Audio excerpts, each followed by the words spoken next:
ওই এখানে লেখা আছে স্যার ভালো অলওয়েজ আছেন? ইউনিক। আলহামদুলিল্লাহ, তোমরা কেমন আছো রে বাবা? তোমরা কবে আসবে মেডিকেলে বলো? এই তো স্যার, আলহামদুলিল্লাহ স্যার ভালো। স্যার কবে আমরা তো আসবে মেডিকেল? যাইতেছি স্যার। এইভাবে আর কতদিন বলো তো? আল্লাহর কাছে বেশি করে চাও। স্যার আল্লাহ জানে এভাবে স্যার। ওকে, আজকে যে টপিকসটা পড়াবো এটা হচ্ছে অলওয়েজ যারা ইউনিক থাকে, টোটালি ইন্টারেস্টিং থাকে, সামটাইমস মিস্টেরিয়াস। বোঝা যাচ্ছে যে অটিস্টিক স্পেকট্রাম ডিসঅর্ডার। হ্যাঁ, অটিস্টিক স্পেকট্রাম ডিসঅর্ডার থেকে একটা ছোট্ট কোশ্চেন থাকে 2 নম্বর অথবা 3 নম্বরের। পাশাপাশি অটিস্টিক স্পেকট্রাম ডিসঅর্ডার হচ্ছে আমাদের প্রফেসর মান্নান স্যারের খুব প্রিয় একটা টপিকস। ঠিক না? না ভুল বললাম? স্যার খুব পছন্দ করে না অটিস্টিক স্পেকট্রাম ডিসঅর্ডার? জি স্যার। হ্যালো। হ্যাঁ, এটা স্যার কিন্তু খুব পছন্দ করে। তো এটা আসলে আহ, এই ডেফিনেশনটা খুব সহজেই আমি এখানে ইয়ে করলাম যে অলওয়েজ ইউনিক, সবসময় ইউনিক, সবসময় টোটালি ইন্টারেস্টিং, সামটাইমস মিস্টেরিয়াস, তার ভিতরে রহস্য ভরপুর থাকে। এপ্রিল মাসকে আসলে অটিজম অ্যাওয়ারনেস মান্থ বলা হয়। এপ্রিল মাসকে, হ্যাঁ, এপ্রিল মাসেই অটিজমটা ডে পালন করা হয় আর কি। What is autism spectrum disorder? A spectrum of neuropsychiatric disorder characterized by deficit in social interaction, communication, and unusual repetitive behavior. তাহলে এটা যেটা বলা হয়েছে, যেটা একটা নিউরোসাইকিয়াট্রিক ডিসঅর্ডার, যেটা বহিঃপ্রকাশ পায় deficit in social interaction, social interaction, সামাজিক ইন্টারাকশনের প্রবলেম,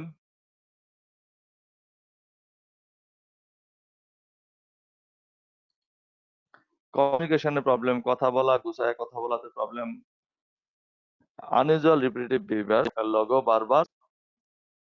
তারপর আমরা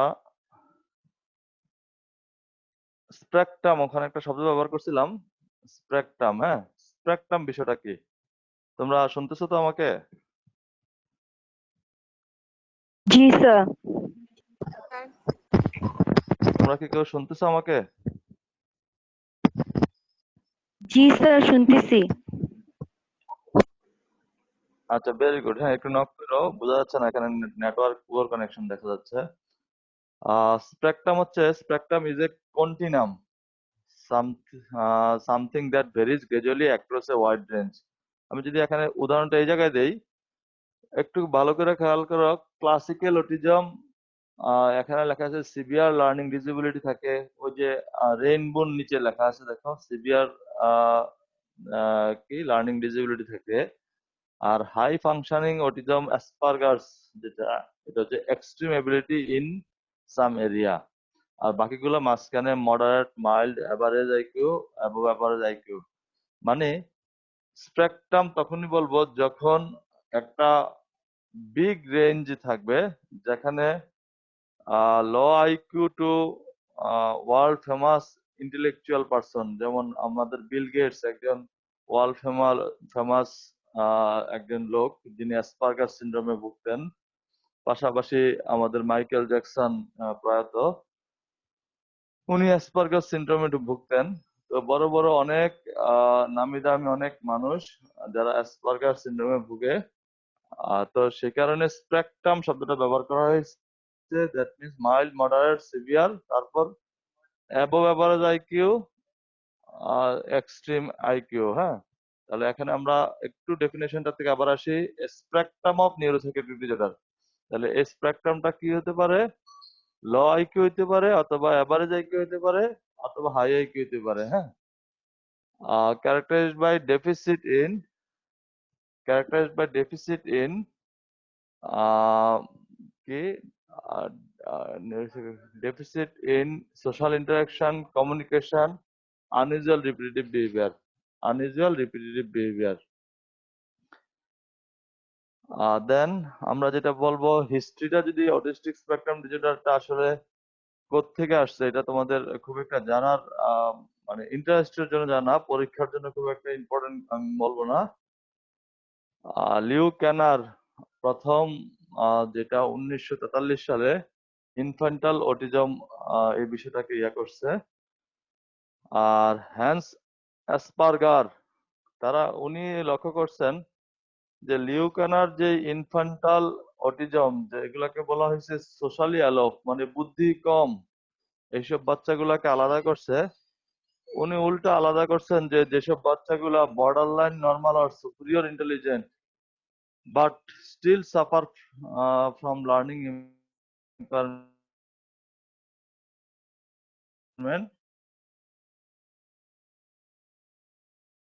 এদেরকে আলাদা করছে। তো এই দুইটা থেকে যেটা বোঝা যাচ্ছে যে অটিস্টিক স্পেকট্রাম ডিসঅর্ডারে যেখানে রেঞ্জটা থাকবে লো আইকিউ থেকে হাই আইকিউ পর্যন্ত যে কোনো হতে পারবে, but still suffer from learning ইম্পারমেন্ট।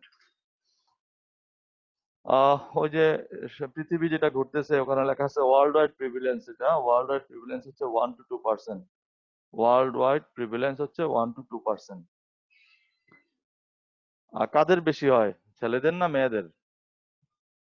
Prevalence দেখা যাচ্ছে prevalence is greater in male than female, আর এটা রেশিওটা হচ্ছে 5:1, তাহলে ছেলেদের বেশি হয়।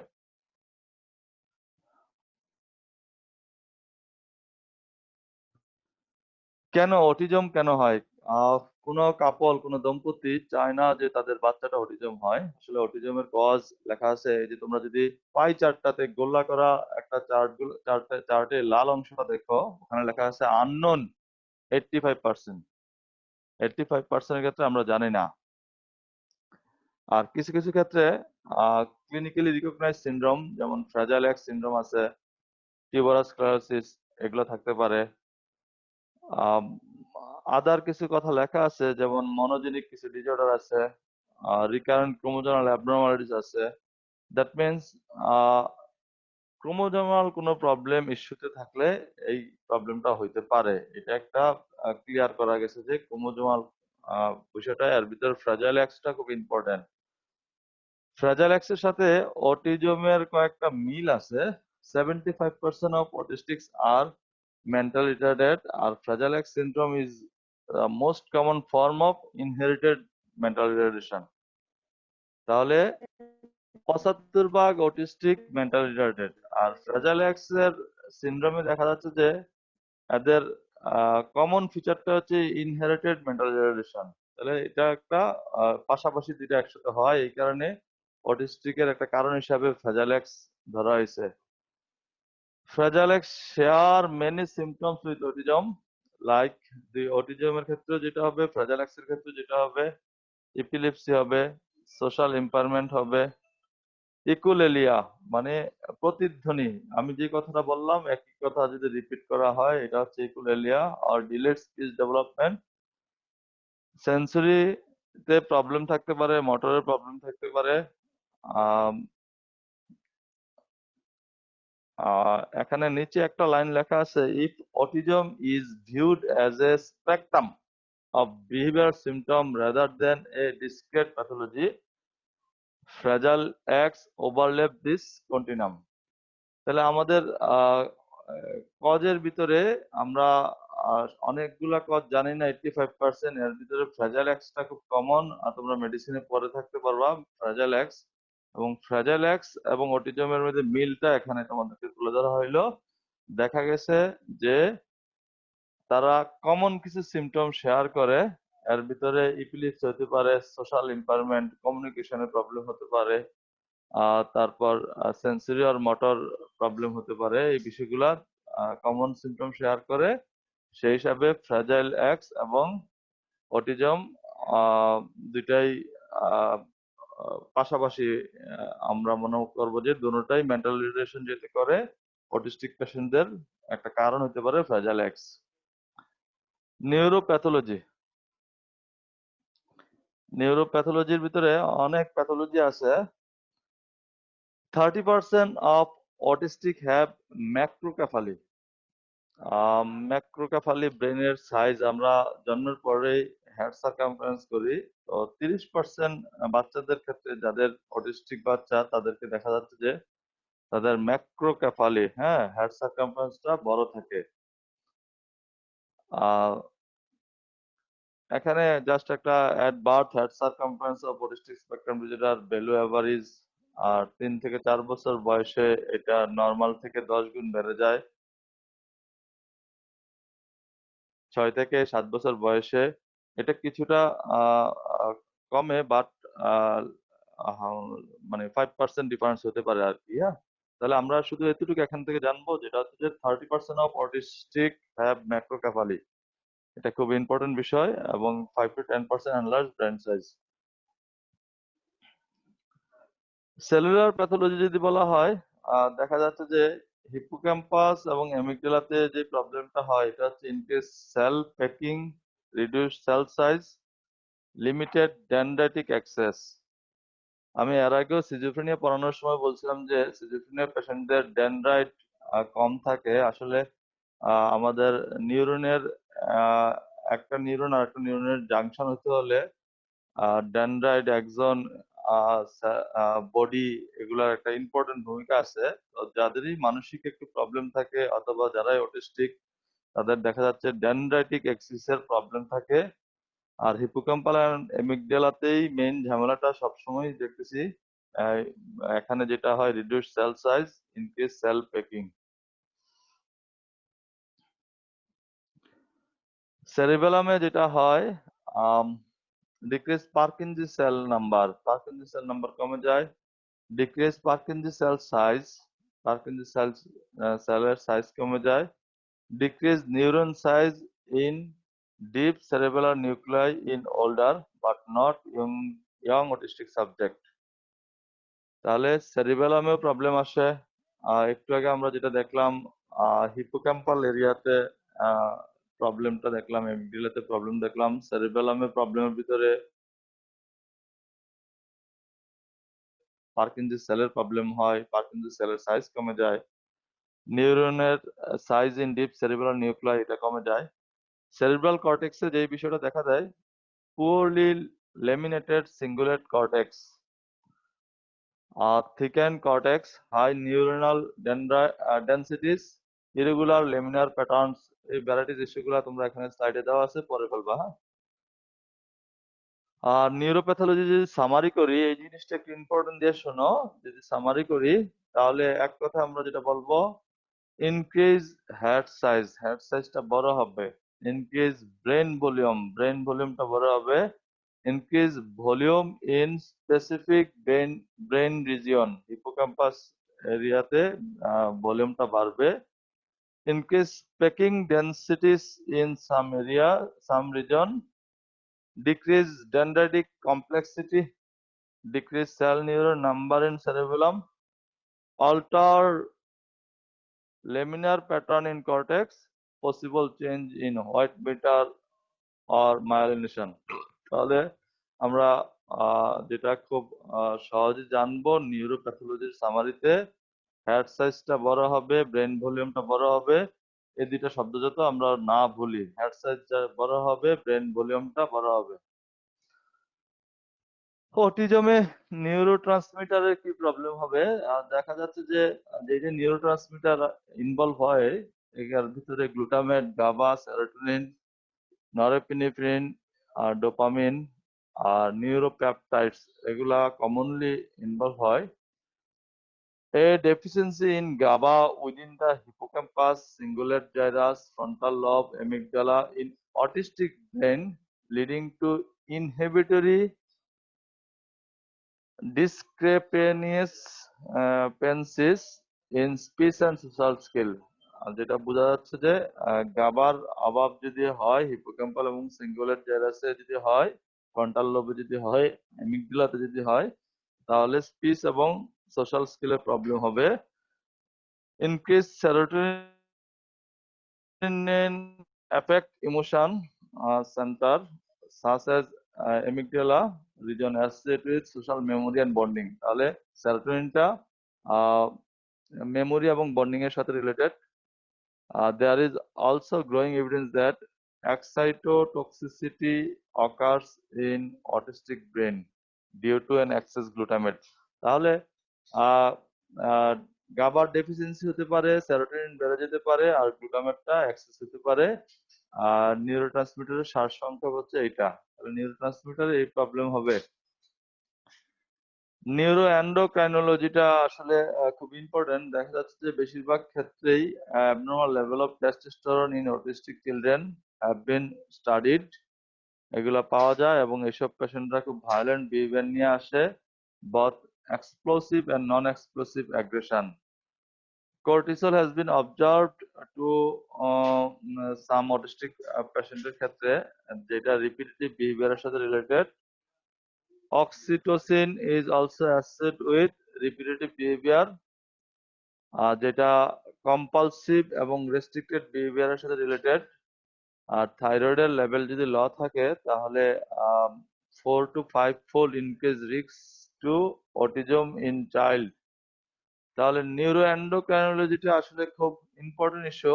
এখানে দেখা যাচ্ছে অ্যাবনর্মাল টেস্টোস্টেরন লেভেল যদি থাকে তাহলে অ্যাগ্রেসিভ বিহেভিয়ার গুলো চলে আসতেছে। কর্টিসলের প্রবলেম যদি থাকে তাহলে রিপিটেটিভ বিহেভিয়ার গুলো চলে আসতেছে। অক্সিটোসিনের যদি প্রবলেম গুলো থাকে তাহলে আহ যেটা হয় এটা কম্পালসিভ এন্ড রেস্ট্রিক্টেড বিহেভিয়ার গুলো চলে আসতেছে। আর ল থাইরয়েডের যদি থাকে তাহলে chance 4 to 5 fold increase risk to autism in children। এখানে একটা শব্দ পাশে লেখা আছে, তোমরা খেয়াল করতে পারো, glyphosate. Glyphosate disrupt sex hormone synthesis in adrenal gland.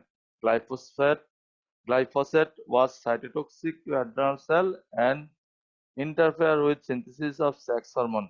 ওই যে টেস্টোস্টেরনের কথাটা বলছিলাম, অক্সিটোসিন, কর্টিসল, এই বিষয়গুলোর কথা বলছিলাম, এই কারণে গ্লাইফোসেট শব্দটা আসছে। গ্লাইফোসেট বিষয়টা কি? গ্লাইফোসেট এন্ড অটিজম একটা ভালো সম্পর্ক। গ্লাইফোসেট আর কিছু না, এটা হচ্ছে একটা glyphosate is a chemical found in herbicide that farmer used on their crop and foods। মানে কৃষকরা তাদের ধান, শস্য, ফ্রুটস এগুলাকে ভালোভাবে যাতে পোকামাকড় না ধরে, এরা যাতে ভালোভাবে গ্রো করতে পারে, যেই কেমিক্যালটা ব্যবহার করা হয় এটার নাম হচ্ছে গ্লাইফোসেট। এর ভিতরে কমনলি সয় অথবা vegetable oil, corn oil, potato, dairy, wheat, dried piece, almond, dried fruits etcetera. তাহলে গ্লাইফোসেট যদি এগুলাতে ব্যবহার করা হয় তাহলে আমরা একটু আগে বলছি গ্লাইফোসেট কি করে, glyphosate was cytotoxic to adrenal cell and interfere with synthesis of sex hormone. এখানে দেখো main toxic effect of glyphosate main, আমরা যে বাজারের পটের দুধ খাওয়াচ্ছি, ডিব্বার দুধ খাওয়াচ্ছি, অমুক দুধ খাওয়াচ্ছি, এই দুধগুলাতে যে গ্লাইফোসেট নাই এটাও আমরা কনফার্ম হয়ে বলতে পারবো না। হ্যাঁ, তাহলে মেইন টক্সিক ইফেক্ট অফ গ্লাইফোসেটের ভিতরে kill beneficial gut bacteria and allow pathogen to overgrow. তাহলে আমাদের যেই গাটে যে বেনিফিশিয়াল ব্যাকটেরিয়া গুলো আছে এগুলা যদি কিল করে এবং অ্যালাউ প্যাথোজেন টু গ্রো হয় তাহলে গ্লাইফোসেট আমাদের বাচ্চাদের জন্য খুবই খারাপ। আদার যে শব্দগুলো লেখা আছে এগুলো আসলে তোমরা পড়ে নিবা। এখানে লেখা আছে interfere with function of cytochrome P 450 enzyme, iron, manganese এগুলার চিলেট করে, interfere with synthesis of aromatic amino acid. তো গ্লাইফোসেট খুব ইম্পর্টেন্ট একটা ইস্যু, যেটা ফুডকে প্রিজার্ভ করার জন্য অথবা কোনো খাবার অথবা কোনো শস্য ভালোভাবে ফলার জন্য ফার্মারটা ব্যবহার করা থাকে। এই গ্লাইফোসেট একটা one of the important cause of autism. Nutrient, hormone and neurotransmitter disrupt by glyphosate. একটা গ্লাইফোসেট যদি কোনো খাবারে থাকে, ধরো বাচ্চার মিল্কেই আছে, তো বাচ্চার মিল্কে গ্লাইফোসেট থাকলে যে নিউট্রিয়েন্ট গুলাকে ডিসরাপ্ট করবে এগুলো হচ্ছে folate, vitamin K, vitamin A, vitamin D, cobalamin. যত অ্যামাইনো অ্যাসিড আছে এর ভিতরে অ্যারোমেটিক অ্যামাইনো অ্যাসিড গুলা iron, manganese, cobalt, zinc, serotonin, তারপর মেলানিন, থাইরয়েড হরমোন, গ্লুটাথিয়ন। এক কথা হচ্ছে যে আমাদের বডির স্বাভাবিক ব্যালেন্স মেনটেন করার জন্য যে যে হরমোন গুলা খুব বেশি ইম্পর্টেন্ট, যে যে মিনারেলস গুলা খুব বেশি ইম্পর্টেন্ট, যে যে ভিটামিন গুলা খুব বেশি ইম্পর্টেন্ট, সবগুলাতে ঝামেলা করতেছে গ্লাইফোসেট। গ্লাইফোসেট সম্পর্কে আমরা খুব কম জানি, অথচ এটা আমাদের সাইলেন্ট কিলার। আমাদের বাচ্চাদেরকে আমাদেরকে একটা অটিজমের একটা মেইন ফ্যাক্টর হচ্ছে গ্লাইফোসেট। এখানে একটা জিনিস দেখা যাচ্ছে যে যদি ম্যাঙ্গানিজ আয়রন আয়রন ম্যাঙ্গানিজের ব্যালেন্স এদিক সেদিক হয় তাহলে অটিজম হতে পারে, অ্যালঝেইমার ডিজিজ হতে পারে, আবার এদিকে attention deficit hyper active disorder, Parkinson's disease এগুলো হতে পারে। হ্যাঁ, glyphosate is a major contributor to the autism epidemic as well as in the deterioration of health in আমি আমেরিকা মোর জেনারেলি, আমি আমেরিকা বলবো না, সব জায়গায়। তো গ্লাইফোসেট সম্পর্কে আমাদেরকে জানতে হবে। ভ্যাকসিনের সাথে এটা একটা কমন কোশ্চেন যে ভ্যাকসিনের সাথে অটিজমের সম্পর্ক আছে কিনা। একেবারে স্ট্রংলি বলবো যে না, নাই, কোনো সম্পর্ক নাই। এখন পর্যন্ত এই ধরনের এভিডেন্স পাওয়া যায় নাই। তবে কিছু স্টাডি যেমন 2010 সালের একটা স্টাডিতে ল্যান্সেট একটা রিয়েকশন প্রকাশ করছে যে সাজেস্টিং ভ্যাকসিন মে কজেস অটিজম। তারপর অনেকগুলা হচ্ছে পেডিট্রিশিয়ান 2014 সালে পেডিট্রিশিয়ান অ্যাসোসিয়েশন স্ট্রংলি এভিডেন্স করছে যে না, কোনো অটিজমের সাথে কোনো রিলেশন নাই ভ্যাকসিনের। তাহলে এটা একটা ভাইবা কোশ্চেন আর কি, তোমরা ভালো করে এই ভাইবা কোশ্চেনটা দেখে নিবা। গ্লাইফোসেট এবং ভ্যাকসিন, গ্লাইফোসেট এবং autism. Glyphosate is a major contributor to the autism epidemic, key factor in disrupt glutamate metabolism due to manganese deficiency. তাহলে ম্যাঙ্গানিজ ডেফিসিয়েন্সির কারণে কি হয়, লিডিং টু নিউরোটক্সিসিটি। তো এই শব্দগুলো এর আগে বলছি। ল ম্যাঙ্গানিজ যদি থাকে তাহলে manganese accumulate after birth was down by 60% in autistic children. Low manganese in teeth linked to autism. তাহলে এখানে আসলে বারবার বোঝানো হচ্ছে যেটা যে গ্লাইফোসেটের কারণে ম্যাঙ্গানিজের অথবা অন্যান্য ভিটামিনের প্রবলেম হলে এটা প্রবলেম হতে পারে। হ্যাঁ, আরেকটা স্টাডি দেখা যাচ্ছে damage to mitochondria is now understood to play a role in the pathogenesis of a wide range of disorder such as schizophrenia, bipolar disorder, dementia, Alzheimer disease, epilepsy, migraine headache, Parkinson disease, cancer as well as আমাদের আজকের topic autism. তাহলে অটিজমের সাথে mitochondrial ড্যামেজের একটা ভালো সম্পর্ক আছে। এই যে বিষয়গুলো আমরা আগে জানতাম না, এখন এই বিষয়গুলোর উপর আহ, গুরুত্ব যারা থিসিস করতেছে, হাইপোথিসিস আছে এখনো, যারা রিসার্চ করতেছে তারা খুব গুরুত্ব দিচ্ছে এই বিষয়গুলোতে। এনভায়রনমেন্টাল ফ্যাক্টরে দেখো ওখানে কিছু ড্রাগ, আমরা যে ড্রাগ মেডিকেশন এগুলা দেই, এগুলোর সাথেও অটিজমের সম্পর্ক আছে। তারপর খাবারের সাথে অটিজমের সম্পর্ক আছে, ইনফেকশনের সাথে অটিজমের সম্পর্ক আছে, এয়ার পলিউশনের সাথে আহ অটিজমের সম্পর্ক আছে। আর যে বিষয়টা হচ্ছে পেস্টিসাইডের সাথে অটিজমের সম্পর্ক আছে। হ্যাঁ, এখানে একটা যে দেখা হয়েছে বাচ্চার developmental first trimester, second trimester, third trimester, এই সময়টাতে যদি আমরা যে ড্রাগ গুলা প্রবলেম করে, যে খাবারগুলা সমস্যা করে, যে ইনফেকশন গুলা অথবা এয়ার পলিউশন, পেস্টিসাইড এগুলা কি করে, এগুলা আমাদের বাচ্চাদেরকে অটিজমের একটা রিস্ক ফ্যাক্টর হিসাবে কাজ করে। ইনহেরিটেন্সের সাথে অটিজমের সম্পর্ক কি? দেখা গেছে যে a monozygotic twin of a child with autism has a 50 to 60% chance of autistic disorder and a 90% chance of pervasive development disorder, spectrum disorder.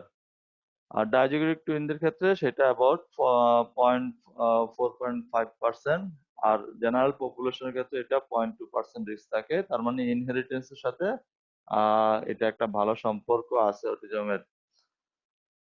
পরীক্ষা যেটা আসে পারভাসিভ ডেভেলপমেন্টাল ডিসঅর্ডার কোন কোন রোগ নিয়ে হয়, আমি একটা ছাতা আঁকছি, ছাতা এঁকে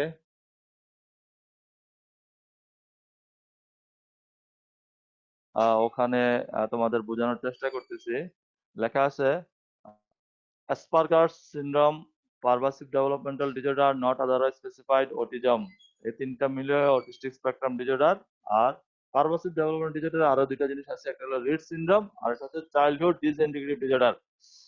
এটা খুব ইম্পর্টেন্ট। পরীক্ষা হলে অবশ্যই তোমাদেরকে এভাবে লিখতে হবে। যদি পারভাসিভ ডেভেলপমেন্টাল ডিসঅর্ডার আসে তাহলে Asperger's syndrome, pervasive developmental disorder, not otherwise specified, autism, এই তিনটাকে অটিজম স্পেকট্রাম ডিসঅর্ডার বলা হয়ে থাকে। আর পারভাসিভ ডেভেলপমেন্টাল ডিসঅর্ডার বললে এই তিনটার পাশাপাশি রিড সিনড্রোম এবং চাইল্ডহুড ডিসইন্টিগ্রেটিভ ডিসঅর্ডার বলা হয়। হ্যাঁ, আহ দেখো pervasive developmental disorder, autistic spectrum disorder, এখানে ওই অ্যাসপারগাস সিনড্রোম, এখানে লেখা আছে high functioning, average, above average IQ, এই বিষয়গুলো লেখা আছে। আর রিড সিনড্রোমে লেখা আছে low functioning, below average IQ, mental retardation, little or no verbal language. তার মানে আইকিউ 70 নিচে যদি থাকে তাহলে লো আইকিউ, 70 উপর থাকলে অ্যাবভ আর মোর অ্যাবভ যদি আরো বেশি হয়। তো আইকিউ কম থাকবে রিডসে, চাইল্ডহুড ডিসঅর্ডারে, অটিজম এবং পারভাসিভ ডেভেলপমেন্টাল নট আদারওয়াইজ স্পেসিফাইডে আইকিউ অ্যাভারেজ থাকতে পারে। আর অ্যাসপারগাসে এটা হচ্ছে যে আম, এটা বলবো যে একটু হাই আইকিউ থাকে, হাই ফাংশনিং থাকে। সিমটম গুলা যদি আমরা 1 নম্বর বলি অটিজম এর সিমটম, হ্যাঁ, অটিজম সিমটম যদি চিন্তা করি, individual with autism spectrum disorder have impairment in the following areas. 1 নম্বর সোশ্যাল কমিউনিকেশন, সোশ্যাল কমিউনিকেশন তাদের প্রবলেম হবে। Social imagination and flexibility of thought, social ইমাজিনেশনে ইমাজিন করা এবং থটের ফ্লেক্সিবিলিটিতে প্রবলেম থাকবে। সোশ্যাল ইন্টারাকশনে প্রবলেম থাকবে। Restricted and repetitive pattern of behavior থাকবে। রেস্ট্রিক্টেড অ্যান্ড রিপিটেটিভ ইন্টারেস্ট আর অ্যাক্টিভিটিস থাকবে। আনইউজুয়াল সেন্সরি রেসপন্স থাকবে। তাহলে এটা খুব বেশি করে মনে রাখবা,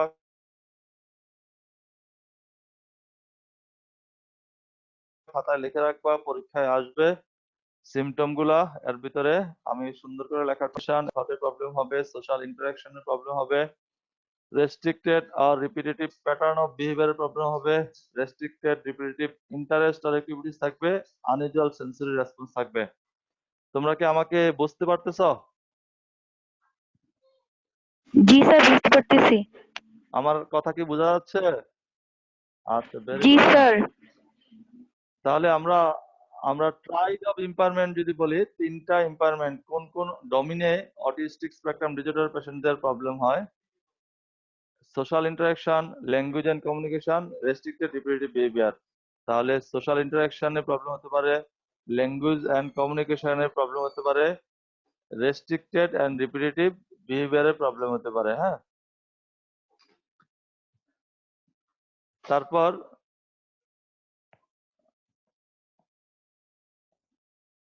তারপর আমরা ইম্পারমেন্ট ইন সোশ্যাল কমিউনিকেশন, কমিউনিকেশনে যদি ইম্পারমেন্ট হয় তাহলে কি কি জিনিসে প্রবলেম হবে: individual with autistic spectrum disorder, individual with autistic spectrum disorder has impairment in social communication, uh, the way in which the person is affected varies. This impairment can include difficulties in using and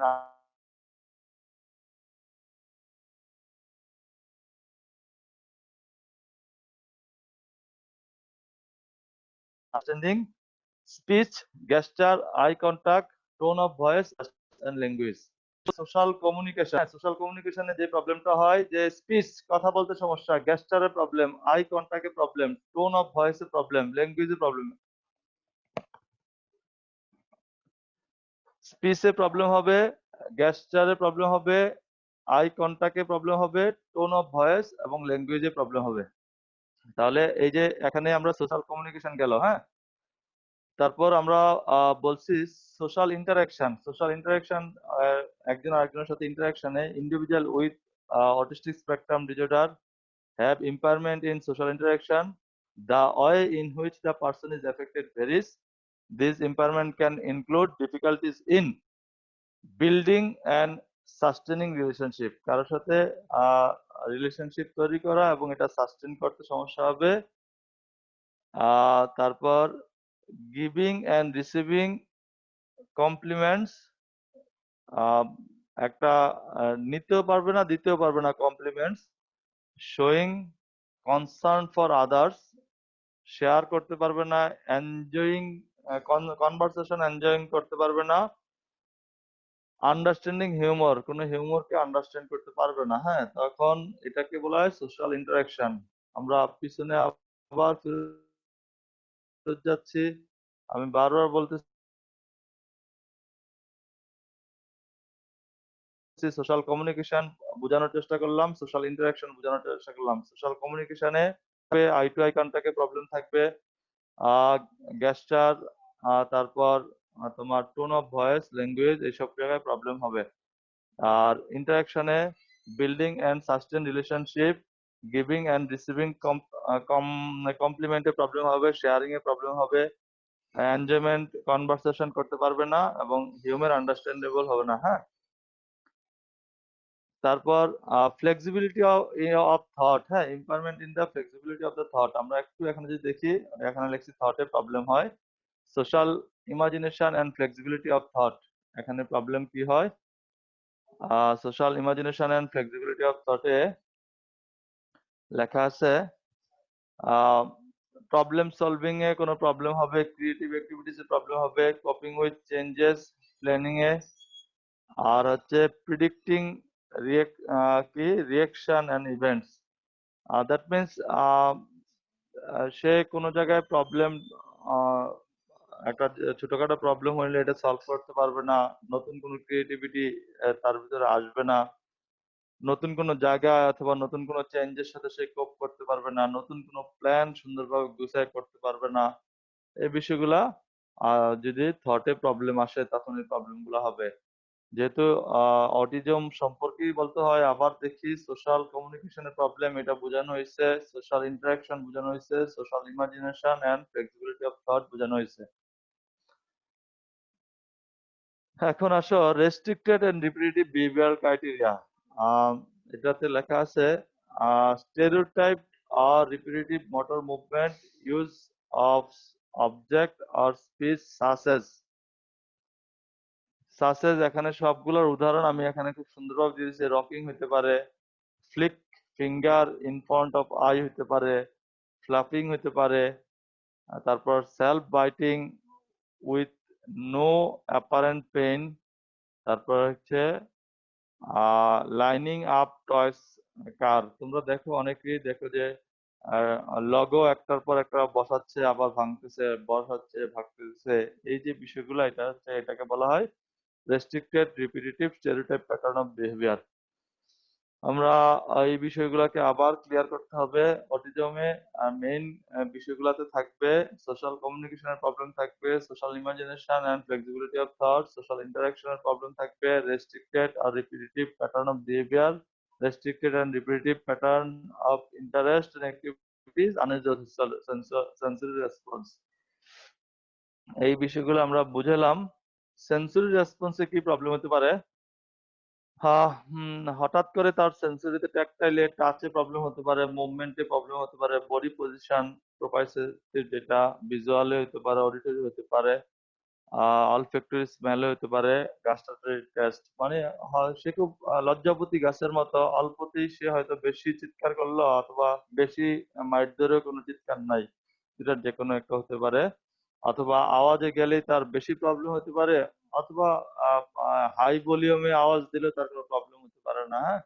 তাহলে many people with an autism can have sensory issues. The individual with autistic spectrum's perception of the sense can be heightened or decreased. এই শব্দটা খুব important, can be heightened or decrease, মানে বাড়তে পারে, কমতে পারে। আমরা লাস্ট এই বিষয়টাকে আরেকবার একটু ঝালাই করে ফেলি, এটা খুব ইম্পর্টেন্ট। তাহলে সোশ্যাল কমিউনিকেশন বুঝাইছি, সোশ্যাল ইন্টারাকশন বুঝাইছি, social imagination and flexibility of thought বোঝানো হয়েছে, restricted repetitive stereotype pattern of behavior, unusual sensory response. এখানে সোশ্যাল কমিউনিকেশনে তার স্পিচে প্রবলেম হবে, গেস্টার প্রবলেম হবে, আই কন্ট্যাক্ট প্রবলেম হবে, টোন অফ ভয়েস এবং ল্যাঙ্গুয়েজে প্রবলেম হবে। ইম্পারমেন্ট ইন সোশ্যাল ইন্টারাকশনে তার শেয়ারিং এ, বিল্ডিং অ্যান্ড সাস্টেনিং রিলেশনশিপে প্রবলেম হবে, এনজয়িং কনভারসেশনের প্রবলেম হবে, রিসিভিং কমপ্লিমেন্ট অথবা গিভিং কমপ্লিমেন্ট এগুলোতে প্রবলেম হবে, হিউমার আন্ডারস্ট্যান্ডিং এ প্রবলেম হবে। নিশ্চয়ই বুঝতে পারতেছো তোমরা, বারবার রিপিট করতেছি। ফ্লেক্সিবিলিটি অফ থটে যে বিষয়টাতে থাকবে প্রবলেম সলভিং, ক্রিয়েটিভ অ্যাক্টিভিটি, স্কোপ করা, প্ল্যান করা, এই জায়গাগুলোতে প্রবলেম হবে।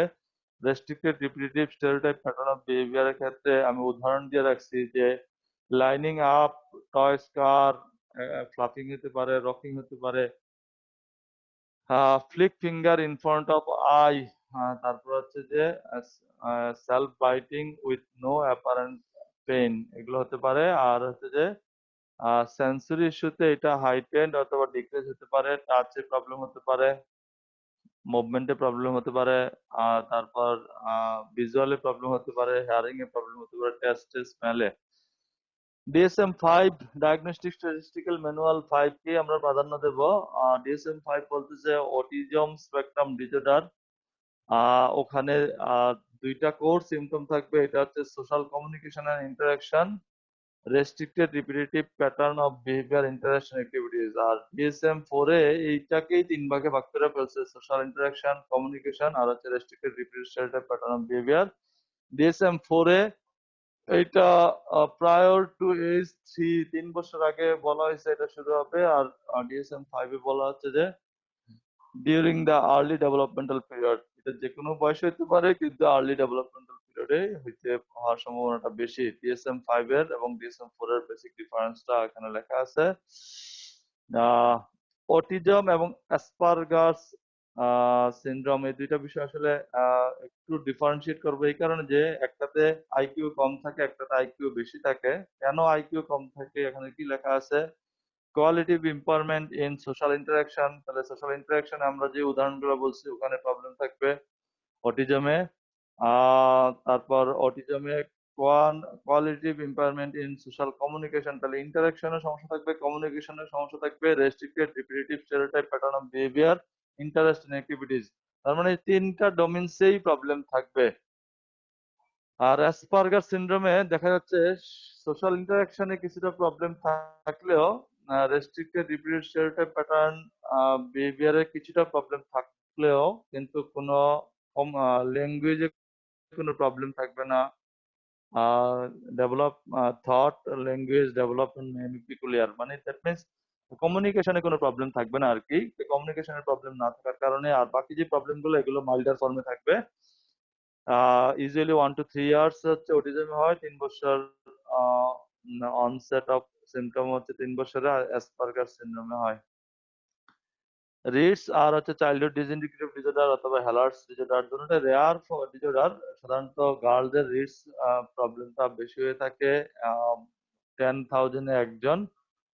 আর মেলদের চাইল্ডহুড ডিসইন্টিগ্রেটিভ ডিসঅর্ডারটা হয়ে থাকে, এটাও 10,000-এ একজন অথবা 10 to 23,000 একজন হতে পারে। আহ দুইটার ক্ষেত্রে বেসিক ডিফারেন্স হচ্ছে রিডসে প্রথম 6 মাস তার নর্মাল ডেভেলপমেন্টটা হবে, তারপর যে স্কিল গুলো আছে সবগুলো নষ্ট হয়ে যাবে, ডেভেলপমেন্টাল স্কিল যা শিখছে। আর চাইল্ডহুড ডিসইন্টিগ্রেটিভ ডিসঅর্ডারে প্রথম 2 বছর নর্মাল ডেভেলপমেন্টটা হবে, তারপর সে যা শিখছে এটা সব সে ভুলে যাবে। তার যে স্কিল গুলো এর ভিতরে loss of acquired skill like language, social, motor আর ব্লাডার, বাউল ব্লাডার কন্ট্রোল, এই বিষয়গুলোতে প্রবলেম চলে আসবে। Pervasive developmental disorder not otherwise specified, একটা শব্দ আমরা ওই যে ছাতার নিচে দেখাইছিলাম, ছাতার নিচটা যদি আমরা আরেকবার তাকাই, ছাতার নিচ এখানে আসে, এখানে লেখা আছে অটিজম স্পেকট্রাম ডিজর্ডার হইতে হলে অ্যাসপারগাস সিনড্রোম, অটিজম এবং pervasive developmental disorder not otherwise specified, PDDNOS এই শব্দটা থাকতে হবে।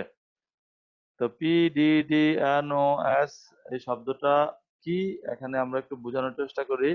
Refer to as atypical autism, atypical autism হিসাবে রেফার করা হয়। Do not meet criteria for full autism diagnosis, full autism ডায়াগনোসিসটা ক্রাইটেরিয়া মিট করে না।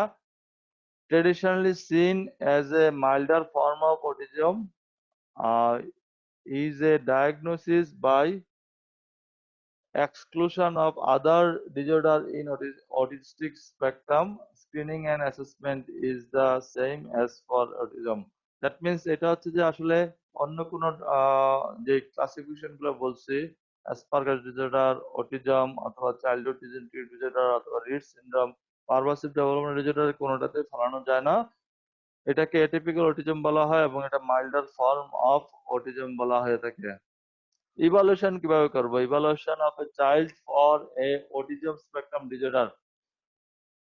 আসলে ইভালুয়েশনটা আমাদের হিস্ট্রি টেকিং নিতে হবে, তারপর তার cognitive function, development, language baseline এগুলো জানতে হবে, তারপর সোশ্যাল বিহেভিয়ার এই বিষয়গুলো জানতে হবে, তার খেলাধুলা সম্পর্কে জানতে হবে, তার অ্যাডাপটিভ ফাংশন সম্পর্কে জানতে হবে, মেডিকেল ইস্যু এবং কোমরবিডিটি সম্পর্কে জানতে হবে, সেন্সরি এবং মোটর ফাংশন সম্পর্কে জানতে হবে, আর academic performance, vocational performance, neuropsychological problem, genetic screening এই বিষয়গুলো আমাদের জানতে হবে। হ্যাঁ, তাহলে অ্যাসেসমেন্ট করতে হলে আগে হিস্ট্রি, থরো হিস্ট্রি নিতে হবে, পাশাপাশি তার কগনিটিভ, ডেভেলপমেন্টাল, ল্যাঙ্গুয়েজ এই জায়গাতে কোথাও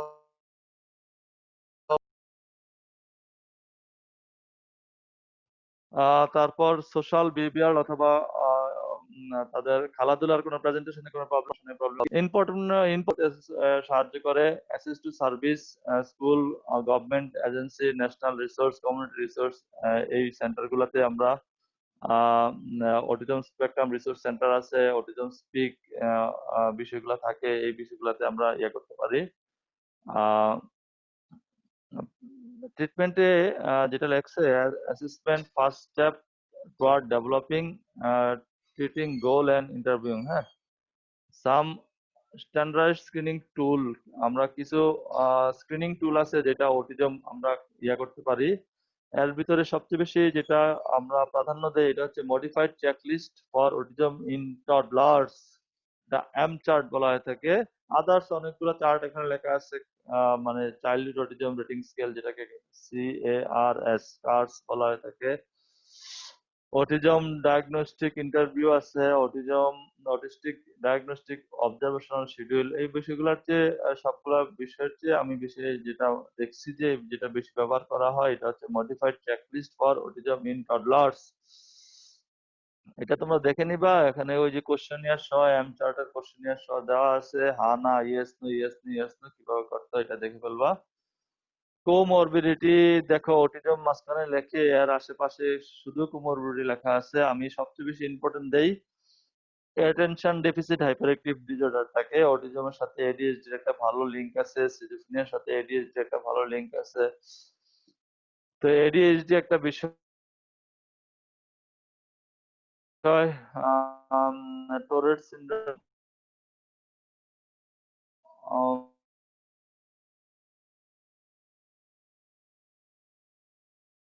একটা বিষয় থাকতে পারে, তারপর ডিপ্রেশন হতে পারে, লার্নিং ল্যাঙ্গুয়েজ মানে যেটা আমরা বলি আর কি, শুধুমাত্র লার্নিং এই বিষয়গুলো, আদার্স অনেক কিছু থাকতে পারে অটিজম স্পেকট্রাম ডিসঅর্ডারে কোমরবিড হিসাবে। এবং মেডিকেল কন্ডিশন যেগুলা higher rate of all medical condition studied include eczema, asthma, ear এবং কানের সমস্যাটা খুব বেশি, ear and respiratory infection, gastric প্রবলেমটা খুব বেশি থাকে, severe headache and migraine, seizure এই বিষয়গুলোতে কোমরবিড হিসাবে মেডিকেল কন্ডিশন আসতে পারে।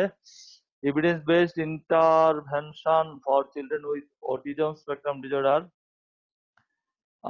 এখানে আমি একটা পাই চার্টের মতো কিছু একটা করার চেষ্টা করতেছিলাম। এটা হচ্ছে যে the right support at the right time, সঠিক সময়ে সঠিক চিকিৎসা যদি করা যায় এবং সঠিক চয়েসটা যদি নেওয়া যায়, মিনিংফুল অ্যাক্টিভিটি এবং এমপ্লয়মেন্ট যদি তাকে দেওয়া হয়, good health and emotional wellbeing যদি তাকে রাখা হয়, inclusion in local communities, local কমিউনিটির মানুষ যদি তাকে ভালোভাবে অ্যাকসেপ্ট করে নেয়, অ্যাকসেপ্টেন্স এন্ড আন্ডারস্ট্যান্ড, এবং তার দুর্বলতাগুলোকে যদি মেনে নেয় এবং বোঝে, তাহলে অটিস্টিক বাচ্চাগুলা শক্তিতে পরিণত হবে।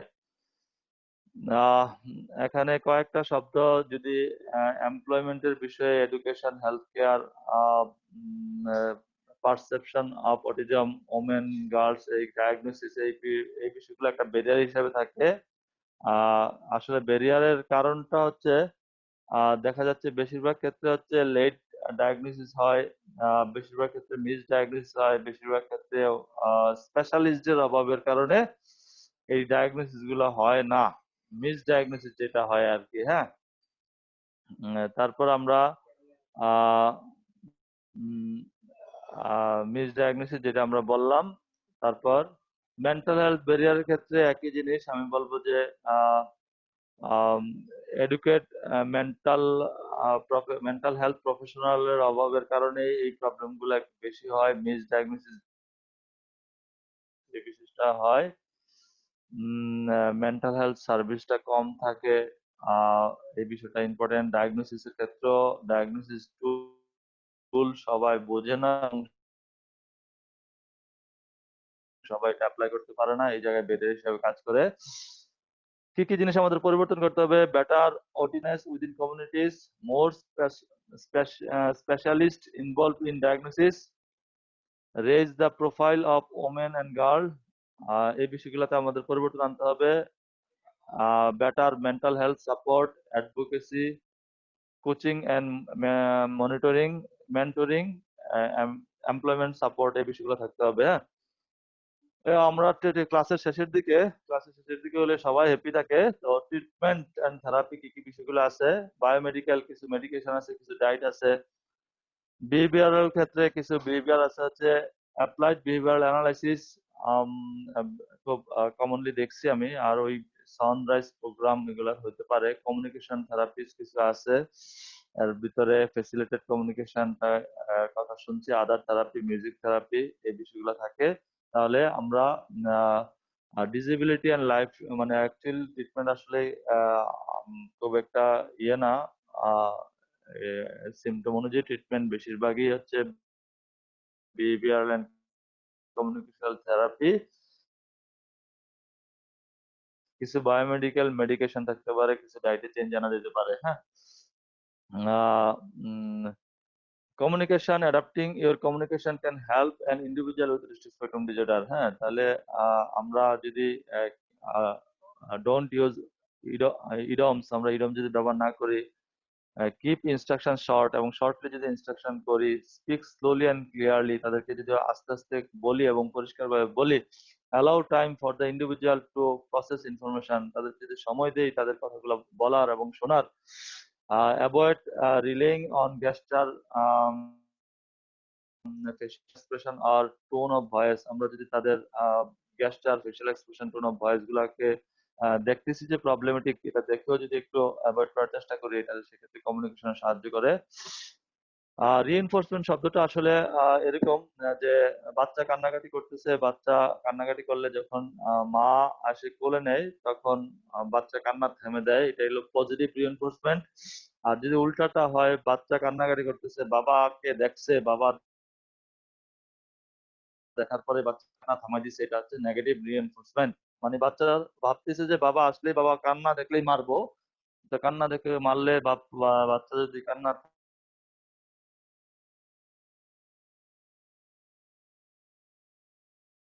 থামায় দেয়, এটা নেগেটিভ রিইনফোর্সমেন্ট। আর মাকে দেখলে কান্নাকাটি করে একটু আহ্লাদের জন্য, এটা হচ্ছে পজিটিভ রিইনফোর্সমেন্ট। স্পেকট্রাম ডিসঅর্ডার না, সব কাজে আমি বলবো যে চাকরি বাকরি, অফিস আদালত, সবাই পজিটিভ নেগেটিভ রিইনফোর্সমেন্ট কি কাজে লাগাই। হচ্ছে when the child express something he likes right after using the skill or behavior with the likelihood that they will now repeat that behaviour. হ্যাঁ, আচ্ছা যাক, আমি যেটা বোঝানোর চেষ্টা করছিলাম, রিইনফোর্সমেন্ট পজিটিভ হতে পারে, নেগেটিভ হতে পারে। পজিটিভ রিইনফোর্সমেন্ট দিয়েও কিছু জিনিস শেখানো যায়, নেগেটিভ রিইনফোর্সমেন্ট দিয়ে কিছু জিনিস শেখানো যায়। কোমরবিডিটি ট্রিটমেন্ট করতে হবে, একটু আগে বললাম এডিএইচডি এটা ট্রিটমেন্ট করতে হবে, অ্যাংজাইটি এন্ড ডিপ্রেশন ট্রিটমেন্ট করতে হবে, অ্যাগ্রেসিভ বিহেভিয়ার এন্ড ইরিটেবিলিটির এগুলোর জন্য যদি অ্যান্টিসাইকোটিক লাগে অ্যান্টিসাইকোটিক দিতে হবে। প্রগনোসিস ফর অটিস্টিক ডিসঅর্ডার, আমরা সাধারণত আইকিউ দেখি, তার কমিউনিকেশন স্পিচটা দেখি এবং সিভিয়ারিটি অফ ডিসঅর্ডারটা দেখি, এগুলো দেখে তার প্রগনোসিসটা দেখি। এই মোটামুটি এই বিষয়টা আমরা দেখি, প্রগনোসিস দেখি।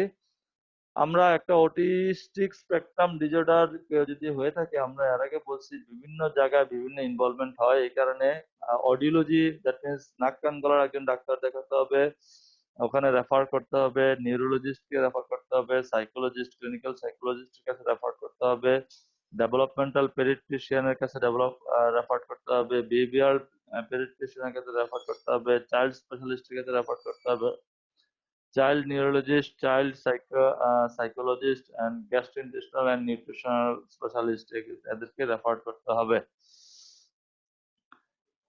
আহ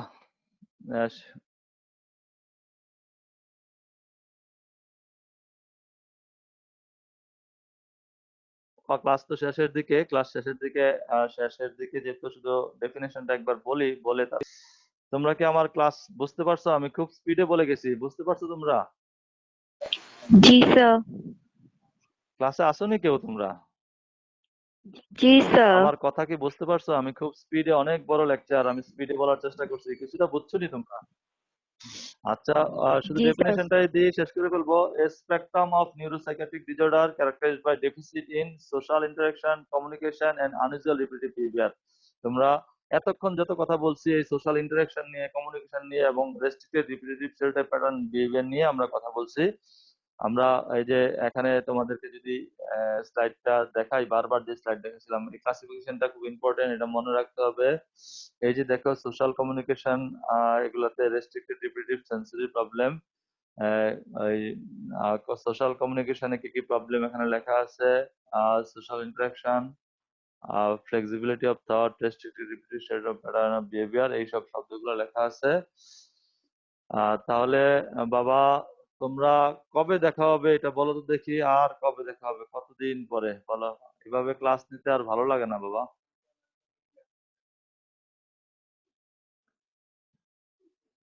তাহলে ধন্যবাদ স্যার তোমাদেরকে। আমরাও এরকম অনলাইনে ক্লাস করতে করতে বিরক্ত হয়ে গেছি। ওকে বাবা।